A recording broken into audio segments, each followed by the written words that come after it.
खाद नहीं मिलता, यूरिया नहीं मिलता। और जब हमारा किसान मंडी में जाता है तो उसे अपने फसलों का सही दाम नहीं मिलता। लेकिन जैसे ही व्यापारी मैदान में आते हैं तो खुद ब खुद फसल की दाम बढ़ जाते हैं। अभी आपने देखा पूरे जिले भर में कि ओलावृष्टि हुई, अतिवृष्टि हुई।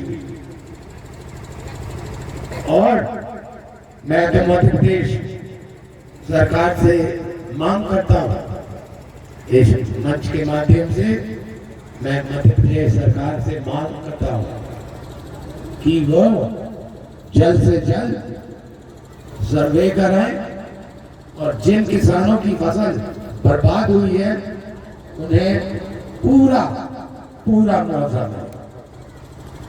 माता और बहनों, याद है ना पिछले चुनाव में आपको क्या कहा था कि हर महीने हम 3,000 देंगे, कहा था ना? कितने मिल रहे हैं? कितने मिल रहे हैं? तो आपको भारतीय जनता पार्टी की सरकार से हिसाब मांगना है कि 2 साल आपकी सरकार रही। आपने कहा था चुनाव के बाद आप 3,000 रुपए देंगे, तो 2 साल आपको ठगा। 2 साल आपको ठगा। आपको कितने में गैस सिलेंडर का वादा किया था? 500। कितने में मिल रहा है? मिल भी रहा है?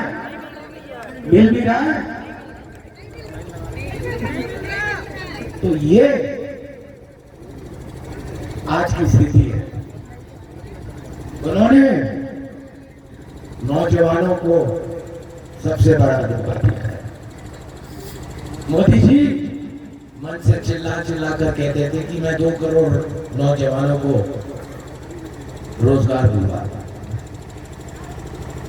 मैं तो अभी नरसिंहपुर से आ रहा हूं, वहां की सभा में मैंने पूछा, मैं तो छिंदवाड़ा से हूं, यहाँ नरसिंहपुर में कितने लोगों को मोदी जी ने नौकरी दी, रोजगार दिया? हजारों की संख्या में भीड़ थी, एक हाथ नहीं उठा। तो मैंने उनको बताया, आप छिंदवाड़ा आइए,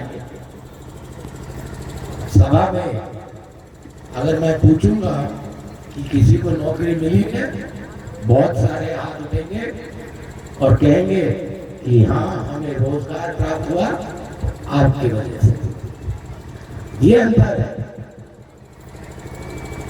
और साथियों, अब खास करके मेरे कांग्रेस के साथीगण, अब संघर्ष का समय है।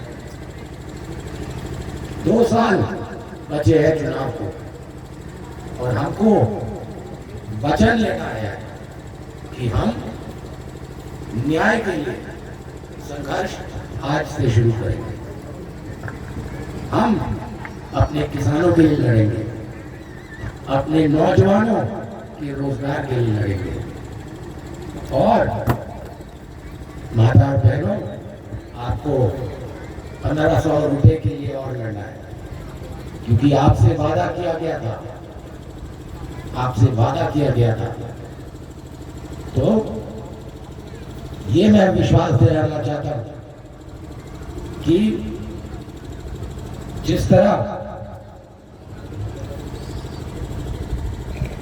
रानी अवंतीबाई ने अंग्रेजों से लड़ा,